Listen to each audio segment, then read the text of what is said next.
మీకు తెలుసా? ఒక చిన్న చెరువులో రొయ్యలకు ఆక్సిజన్ అందించడానికి ఎటువంటి ఏర్పాటు చేస్తారో? చెరువులో ఏరియేటర్స్‌ని పెట్టి కృత్రిమంగా అలలను క్రియేట్ చేసి ఆక్సిజన్ అందించే ఏర్పాటు చేస్తున్నాము. ఒకవేళ ఏరియేటర్స్ ఆగిపోయినా, లేకపోతే నీటిలో అలలు ఆగిపోయినా రైతులకు ఆందోళన, భయం పట్టుకుంటుంది. ఎందుకంటే అక్కడ ఆక్సిజన్ అందితేనే అవి హెల్తీగా ఉంటాయి.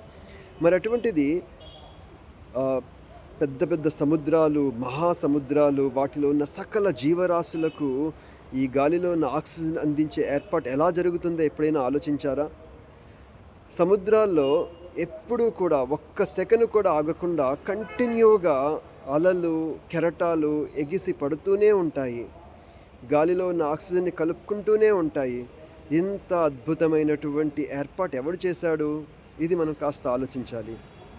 చిన్న చెరువుకే ఆక్సిజన్ అందించడం కోసం ఇంత కష్టపడుతున్నాము.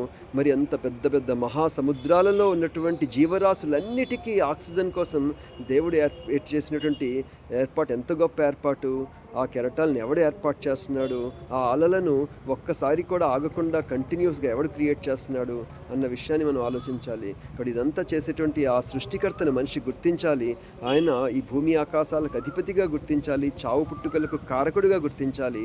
ఆయన్నే సృష్టికర్త అని, సర్వేశ్వరుడని, యెహోవా అని, అరబ్బీ భాషలో అల్లాహ్ అని మన గ్రంథాలు పరిచయం చేస్తున్నాయి.